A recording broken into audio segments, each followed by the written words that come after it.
The entire United Kingdom is in uproar after the Labour government recently rejected calls for a new national inquiry into the ongoing grooming gang scandal.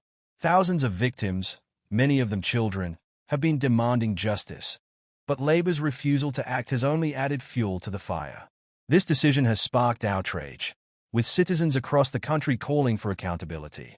After mounting pressure, Labour has finally broken their silence and addressed the issue. But was it enough to calm the growing public fury?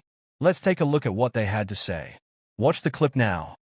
Thank you, Madam Deputy Speaker.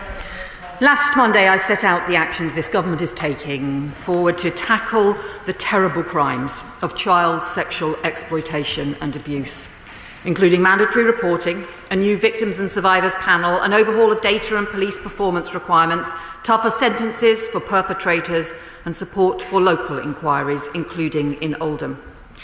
The Safeguarding Minister is this morning meeting with survivors from Oldham, and earlier this week she and I met Professor Alexis Jay, who chaired both the 7-year National Independent Inquiry into child sexual abuse and the first local independent inquiry into grooming gangs in Rotherham. Professor Jay's strongest message to us was that the survivors who bravely testified to terrible crimes committed against them must not be left to feel that their efforts were in vain, because despite all the inquiries, no one listened and nothing was done. So following those discussions, I therefore want to update the House on our next steps, both to take forward inquiry recommendations and to go further in tackling sexual exploitation and grooming on the streets and online to keep children safe. The Independent National Inquiry into Child Sexual Abuse completed its final report in 2022. It took 7 years, heard 7,000 personal testimonies and considered 2 million pages of evidence. They were devastating accounts of brutal rapes, sexual violence, humiliation, trauma, betrayal of vulnerable children by those charged with protecting them, and people in positions of power who shamefully put the reputation of institutions before the protection of children. The inquiry included separate detailed reports on organised child abuse in residential homes and schools, abuse and cover-ups in the Catholic and Anglican churches, and a 2-year inquiry published in February 2022 into child sexual exploitation by organised networks and grooming gangs, which itself examined over 400 recommendations made by previous inquiries and serious case reviews, as well as taking further evidence of its own. And there have been further reports since then, including on Telford and on police performance. But despite all those national inquiries, reports, and hundreds of recommendations, far too little action has been taken. And shamefully little progress has been made. That has to change. So before Easter, the government will lay out a clear timetable for taking forward the 20 recommendations from the final ICSA inquiry report. 4 of those are specifically for the Home Office, and I can confirm we have accepted them in full, including on disclosure and barring, and work on these is already underway. A cross-government ministerial group is considering and working through remaining recommendations, and that group will be supported by our new Victims and Survivors panel. In addition, I can confirm today that the government will implement all the remaining recommendations in the Child Abuse Inquiry's separate standalone report on grooming gangs from February 22, including updating key department education guidance. So let me turn to the areas where we need to go further. As I said last week, the most important task should be to increase police investigations into these horrific crimes and get abusers behind bars. We will introduce stronger sentences for child grooming, making it an aggravating factor to organise abuse and exploitation. And I can announce new action today to help victims get more investigations and prosecutions underway. I'm extending the remit of the Independent Child Sexual Abuse Review Panel, so it covers not just historic cases before 2013, but all cases since, so that any victim of abuse will have the right to seek an independent review without having to go back to the local institutions who decided not to proceed with their case. I'm writing today to the National Police Chiefs Council to ask all Chief Constables to look again at historic gang exploitation cases where no further action was taken, and to work with the Police Child Sexual Exploitation Task Force to pursue new lines of inquiry and reopen investigations where appropriate. And these new measures will be backed by £2 million additional funding for the task force and the panel. And all police forces will be expected to implement the 2023 recommendations from His Majesty's Inspectorate, including producing problem profiles on the nature of grooming gangs in their area, and I have asked the Inspectorate to review progress this year. But as well as reviewing past cases, we also need much stronger action to uncover the full scale and nature of these awful crimes. The Child Sexual Exploitation Police Task Force, led by the National Police Chiefs Council, has estimated that out of the 115,000 child sexual abuse offences recorded by the police in 2023, around 4,000 involved more than one perpetrator.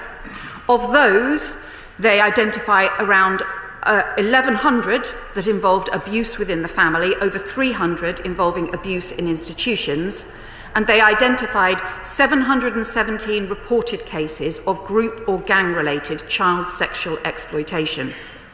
But we know the vast majority of abuse goes unreported, so we expect all of those figures to be a significant underestimate. The task force reports there are currently 127 major police investigations underway on child sexual exploitation and gang grooming across 29 different police forces. Many major investigations have involved Pakistani heritage gangs, and the police task force evidence also shows exploitation and abuse taking place across many different communities and ethnicities, but the data on ethnicity of both perpetrators and victims is still inadequate. As I said last week, we will overhaul the data we expect local areas to collect as part of a new performance management framework. But I've also asked the Child Sexual Exploitation Task Force to immediately expand the ethnicity data it collects and publishes, gathering data from the end of the investigation when a fuller picture is available, not just from the beginning when suspects may not yet have been identified. But in order to go much further, I have asked Baroness Louise Casey to oversee a rapid audit of the current scale and nature of gang-based exploitation across the country and to make recommendations on the further work that is needed. The specific 2022 ICSA report, Child Sexual Independent Inquiry Report on gang exploitation, concluded that an accurate picture of the prevalence of child sexual exploitation could not be gleaned from the data and evidence that it had available. So this audit will seek to fill that gap. It will look at further evidence that was not previously available, including that collected by the Police Task Force and including the new problem profiles compiled by police forces, and it will include an equivalent audit of child protection referrals. It will properly examine ethnicity data and the demographics of the gangs involved and their victims, and will look at the cultural and societal drivers for this type of offending, including amongst different ethnic groups. And it will make recommendations about further analysis, investigations and actions that are needed to address current and historic failures. Baroness Louise Casey was the author of the No Holds Barred 2015 report into child sexual exploitation in Rotherham, and I have therefore asked her to oversee this rapid 3-month audit ahead of the launch of the Independent Commission into Adult Social Care. In many areas across the country, the focus must now be on further police investigations and implementing recommendations to improve services. But we will also provide stronger national backing for local inquiries where they are needed to get truth and justice for victims and survivors. The Prime Minister and I both met last week with survivors from Telford, who had enormous praise for the way that that local inquiry was conducted after there had been failings over very many years. And that inquiry led to tangible change, including piloting the introduction of CCTV in taxis, appointing child sexual exploitation experts in local secondary schools. And as we've seen, effective local inquiries can delve into far more local detail and deliver more locally relevant answers and change than a lengthy nationwide inquiry can provide. So Tom Crowther, KC, chair of the Telford Inquiry, has agreed to work with the government to develop a new framework for victim-centred, locally led inquiries where they are needed, and as a first step, to work with Oldham Council and up to 4 other pilot areas.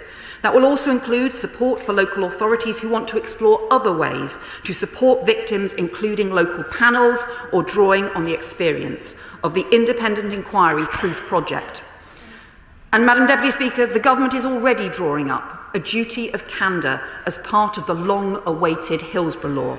So we will also work with mayors and local councils to now bolster the accountability mechanisms that can support and follow up local inquiries to ensure that those who are complicit in cover-ups or to try to resist scrutiny are always robustly held to account and truth and justice are never denied. This new package of national support for local inquiries will be backed by £5 million of additional funding to get further local work off the ground, because at every level, getting justice for victims and protecting children is a responsibility we all share. And finally, Madam Deputy Speaker, we cannot ignore the way in which child exploitation is changing as offenders exploit new technology to target and groom children, and we should all be deeply worried about the pace and growth of exploitation that begins online.